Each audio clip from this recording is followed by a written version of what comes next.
Bismillahirrahmanirrahim. Assalamualaikum warahmatullahi wabarakatuh. Halo semuanya, selamat datang di channel saya. Perkenalkan, nama saya Vina Mubarokah dengan NIM akhir 134. Saya dari kelas HSB angkatan 2022. Di sini saya membuat video ini guna untuk memenuhi tugas UTS pada mata kuliah Hukum Penanaman Modal yang diampu oleh Bapak Sifaul Amin MH. Baik, langsung saja saya akan menjawab pertanyaan nomor 1, yaitu tentang peranan hukum terhadap penanaman modal. Jadi, hukum memiliki peranan penting dalam penanaman modal, diantaranya yaitu yang pertama sebagai kepastian hukum, di mana hukum ini atau kepastian hukum ini dapat menciptakan lingkungan yang dapat diandalkan bagi investasi dalam jangka panjang. Kemudian kepastian hukum juga merupakan salah satu faktor utama untuk menarik investor asing dapat berinvestasi di Indonesia. Kemudian peranan yang kedua yaitu sebagai perlindungan hukum, di mana hukum itu dapat memberikan perlindungan terhadap kepemilikan, kontrak, dan hak asasi investor. Kemudian peranan yang ketiga yaitu sebagai fasilitas investasi melalui perizinan, di mana sistem perizinan yang efisien dan juga transparan dapat mendorong minat atau keinginan dalam berinvestasi. Kemudian hukum juga sebagai penanganan sengketa hukum, di mana hukum itu dapat membantu menangani dan menyelesaikan sengketa hukum yang mungkin saja dapat terjadi dalam berinvestasi. Baik, langsung saja saya akan menjawab pertanyaan selanjutnya, yaitu nomor 2. Sebutkan dan jelaskan bidang-bidang usaha yang tertutup dan terbuka bagi penanam modal asing berdasarkan Undang-Undang Penanaman Modal. Jadi, berdasarkan pasal 77 ayat 2 Undang-Undang Cipta Kerja, semua bidang usaha merupakan bidang usaha yang terbuka bagi penanaman modal, kecuali bidang-bidang usaha yang dinyatakan tertutup. Nah, bidang usaha yang tertutup untuk penanaman modal merupakan bidang usaha yang tertentu, yang kemudian bidang tersebut dilarang diusahakan sebagai kegiatan penanaman modal asing. Jadi, bidang usaha tersebut seperti produksi senjata, mesin, alat peledak, kemudian peralatan perang, dan bidang usaha yang secara eksplisit dinyatakan bahwa bidang usaha tersebut tertutup. Kemudian berdasarkan undang-undang, bidang usaha yang terbuka adalah bidang usaha yang dilakukan tanpa persyaratan dalam rangka penanaman modal, baik asing maupun penanaman modal yang ada di negara tersebut.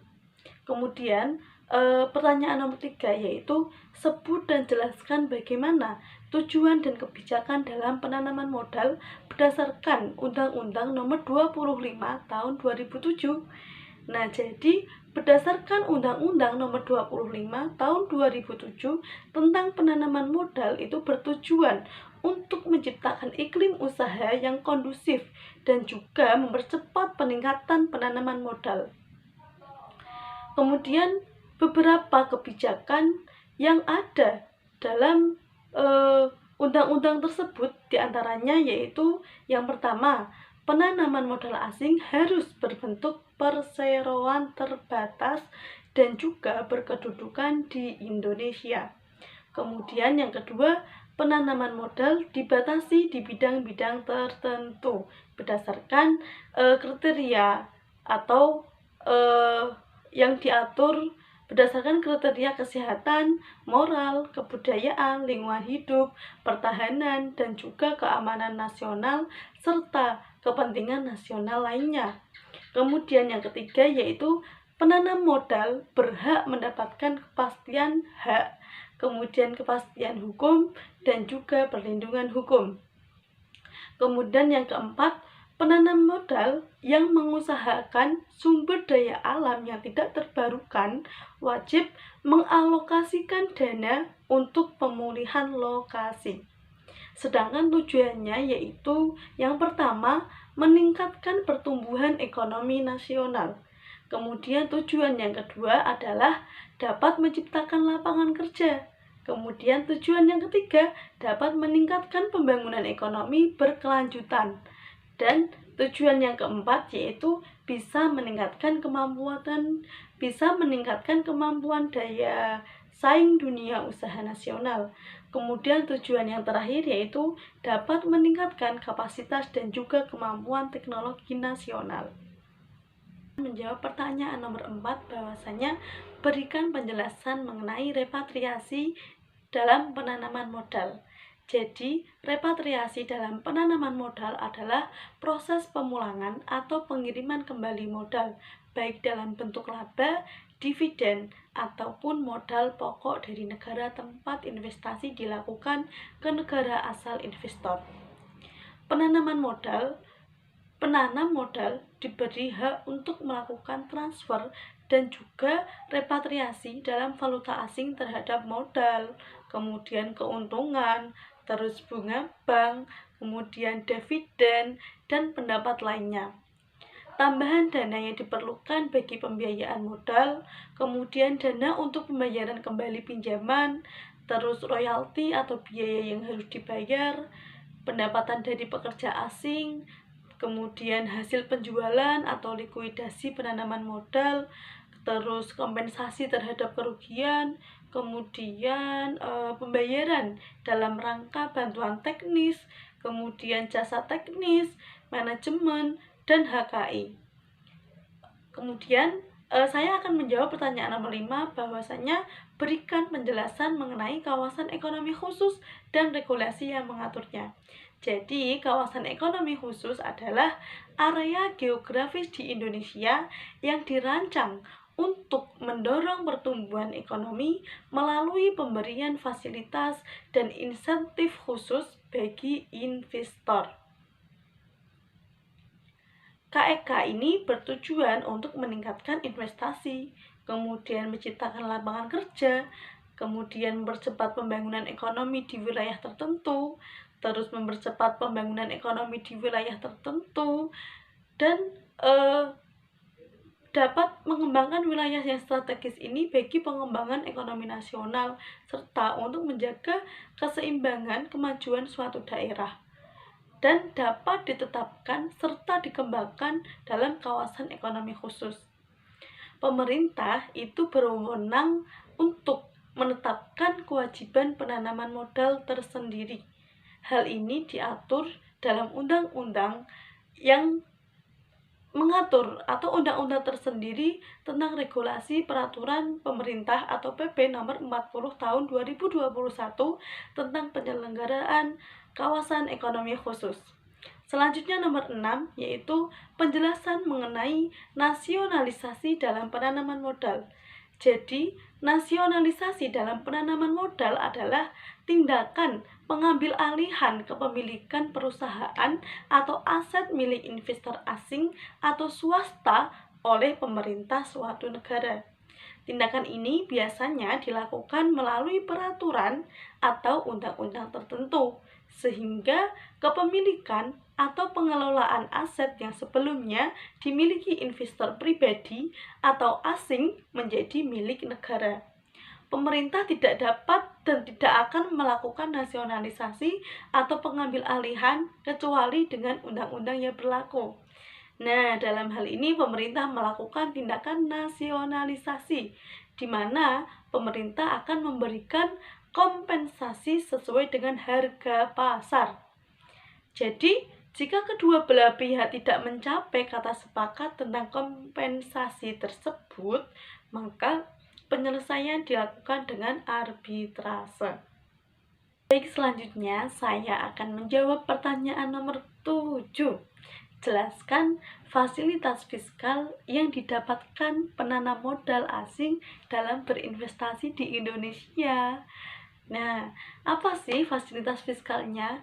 Jadi, fasilitas fiskal yang diberikan kepada penanam modal asing di Indonesia diantaranya yaitu yang pertama dapat pengurangan pajak penghasilan badan atau tax holiday, di mana pengurangan pajak penghasilan badan dan fasilitas pengurangan penghasilan neto dalam rangka penanaman modal itu pengurangan penghasilan bruto dalam rangka kegiatan tertentu atau investment allowance. Kemudian pengurangan penghasilan neto sebesar 30% dari jumlah penanaman modal. Kemudian dibebankan selama 6 tahun masing-masing sebesar 5% per tahun. Jadi lumayan ya guys fasilitasnya. Kemudian nomor 8 yaitu bagaimana pengaturan hak atas tanah bagi penanam modal asing yang berinvestasi di Indonesia. Gitu ya. Jelaskan. Oke, baik. Pengaturan hak atas tanah bagi penanam modal asing yang berinvestasi di Indonesia yaitu investasi dilakukan dalam jangka panjang dan juga terkait dengan perubahan struktur perekonomian Indonesia. Kemudian investasi yang dilakukan sangat berisiko tinggi sehingga memerlukan pengembalian modal dalam jangka panjang. Investasi tersebut tidak memerlukan area yang luas. Penanaman modal menggunakan hak atas tanah negara. Jadi investasi tersebut tidak mengganggu rasa keadilan masyarakat dan juga tidak meragukan kepentingan umum. Kemudian saya langsung saja menjawab pertanyaan nomor 9, yaitu jelaskan bagaimana pengaturan ketenagakerjaan bagi penanam modal asing. Jadi pengaturan ketenagakerjaan bagi penanam modal asing di Indonesia yaitu yang pertama, perusahaan PMA dalam memenuhi tenaga kerja harus mengutamakan tenaga kerja WNI atau warga negara Indonesia. Perusahaan PMA dapat menggunakan tenaga ahli dari asing sesuai dengan undang-undang yang berlaku. Kemudian perusahaan wajib meningkatkan kompetensi tenaga kerja WNI melalui pelatihan kerja sesuai dengan undang-undang yang berlaku. Terus perusahaan PMA juga wajib menyelenggarakan pelatihan dan alih teknologi ketenaga kerja WNI. Selanjutnya nomor 10, jelaskan bentuk-bentuk badan usaha dalam PMA dan PMDN. Baik, bentuk-bentuk usaha dalam PMA dan PMDN diantaranya yaitu yang pertama, bentuk badan usaha dalam PMA sesuai dengan pasal 5 ayat 2 UU nomor 25 tahun 2007 tentang penanaman modal, yaitu berupa perseroan terbatas atau PT. Kemudian PMA wajib berbentuk PT, berbadan hukum, dan berkedudukan di wilayah Republik Indonesia. Kemudian, bentuk badan usaha dalam PMDN bisa berbentuk badan hukum maupun bukan berbadan hukum. Baiklah teman-teman, pemirsa dan semua yang melihat YouTube saya ini, jadi itulah 10 jawaban saya dari 10 pertanyaan yang diberikan oleh Bapak dosen saya, yaitu Bapak Sifaul Amin MH. Semoga jawaban saya itu cukup benar dan bisa mendapatkan nilai yang bagus, dan semoga bisa lulus dalam mata kuliah ini. Terima kasih, kurang lebihnya mohon maaf. Sekian dari saya. Segala kekurangan dan kesalahan itu murni dari saya, dan segala kelebihan hanya milik Allah Subhanahu wa taala.